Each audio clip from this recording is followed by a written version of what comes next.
हम दूसरों से जलते क्यों हैं? जो दूसरों को मिला वो हमें भी मिलना चाहिए। ऐसी इच्छा हम सभी की होती है। ऐसी इच्छा होना गलत नहीं है, लेकिन कई बार ऐसा भी हो जाता है कि दूसरों को देखकर जो हमारी इच्छाएं हमारे ही सर चढ़ जाती हैं, और जब ऐसा होता है तो हमें दूसरों से जलन होने लगती है। हम अंदर ही अंदर दूसरों को देखकर खुद को छोटा महसूस कराने लगते हैं और ये सोचते हैं कि जो उनके पास है वो हमें कब मिलेगा। अपनी इच्छाओं को ईर्ष्या बनने से रोकिए। अगर मन में दूसरों के प्रति ईर्ष्या जलन ज़्यादा होने लगे तो भी कोई बात नहीं, इस पर परेशान मत होइए। हो सकता है आपकी ईर्ष्या आपसे कुछ कहना चाहती है, बस उसे सुनिए और समझिए। इस बात को इस तरह से समझिए, एक बार एक लड़की फ़ोन पर अपनी दोस्त से बात कर रही थी।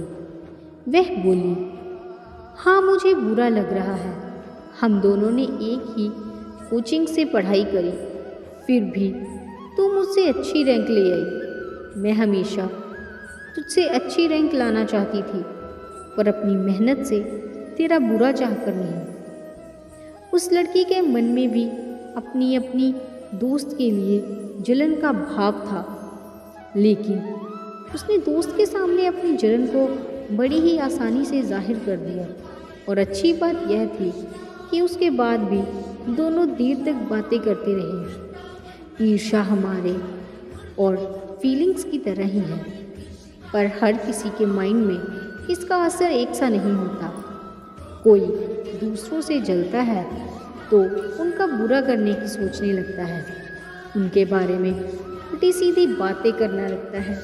और दूसरी ओर कुछ लोग ऐसे होते हैं जो दूसरों से जलते तो हैं, लेकिन वो अपनी इस जलन को अपनी मोटिवेशन बना लेते हैं ताकि वो उनसे बेहतर कर पाए। उनकी जलन उन्हें कभी भी हारा हुआ महसूस नहीं कराती, बल्कि उनकी जलन उन्हें हर बार दूसरों से बेहतर बनाने की प्रेरणा देती है। दूसरों से होने वाली जलन से खुद को दूर कैसे रखें? दूसरों की लगातार तरक्की या अच्छे काम को देखकर हमारे मन में कई तरह के विचार आते हैं। हम सोचते हैं, काश ये मौके, ये सुविधाएं हमारे पास भी होती। पर कुछ लोग दूसरों की कामयाबी से कुछ ज़्यादा ही डिप्रेस्ड होने लगते हैं। अपनी इच्छाओं के पूरा ना होना उन्हें अंदर ही अंदर ठेस पहुंचाता रहता है। दूसरों से जलन हमारी दबी या छिपी हुई आधी अधूरी इच्छाओं का ही एक रूप है। क्लिनिकल साइकोलॉजी के प्रोफेसर हैं रॉबर्ट एल ली। वह कहते हैं, ईर्ष्या का हावी होना हमारी सोच को गलत दिशा पर ले जाता है। हम समझ ही नहीं पाते कि इस फीलिंग की कैद से कैसे बाहर निकले। हमारे अंदर गुस्सा और बेचैनी बढ़ने लगती है। हम छोटी छोटी बात को मन से लगाने लगते हैं, दूसरों से हमेशा तुलना करते हैं, खुद से ही शर्मिंदगी महसूस करते हैं। हमें ज़िंदगी में कुछ ना कर पाने और ज़िंदगी में कुछ ना हासिल हो पाने का डर सताने लगता है। कई बार हम ये भी दिखाने की कोशिश करते हैं कि हमें दूसरों की सफलता से फ़र्क ही नहीं पड़ता। दूसरों को जो मिला है वो उनकी किस्मत है, हम जहाँ हैं खुश हैं। लेकिन जब हम ऐसा सोचने लगते हैं तो धीरे धीरे हम दूसरों से दूर होने लगते हैं, उनकी खुशियों में शामिल नहीं होते, बेवजह नाराज़ रहने लगते हैं। इस ईर्ष्या से खुद को बाहर निकालने का रास्ता यही है कि आप उस काम में फोकस करें जो आप कर रहे हैं। आपके पास जो चीज़ें हैं आप उनसे खुद को संतुष्ट रखें। दूसरों को क्या मिल रहा है या वो क्या कर रहे हैं उससे खुद को दूर रखें। लोगों से मिलना जुलना ना छोड़ें। खुद ये भरोसा दिलाएं कि आपकी मेहनत भी आपको सफलता दिलाएगी, और जो कुछ दूसरों के पास है उससे बेहतर आप खुद के लिए कर पाएंगे।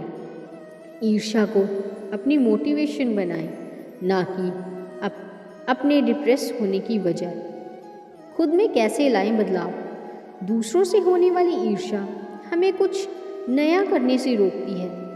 वही हमारे सपने हमें आगे बढ़ने की प्रेरणा देते हैं। जलन हमें दूसरों से अलग कर देती है, लेकिन प्रेरणा हमें दूसरों से जोड़ती है।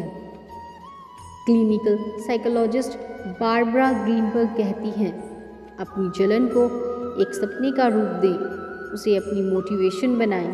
दूसरों से जलने की बजाय अपनी तरक्की में ध्यान लगाएं। हो सकता है आपको दूसरों की अपेक्षा चीज़ें ना मिली हों, लेकिन इसमें दूसरों का कोई दोष नहीं है। लेकिन जलन के कारण हम दूसरों से गुस्सा होने लगते हैं।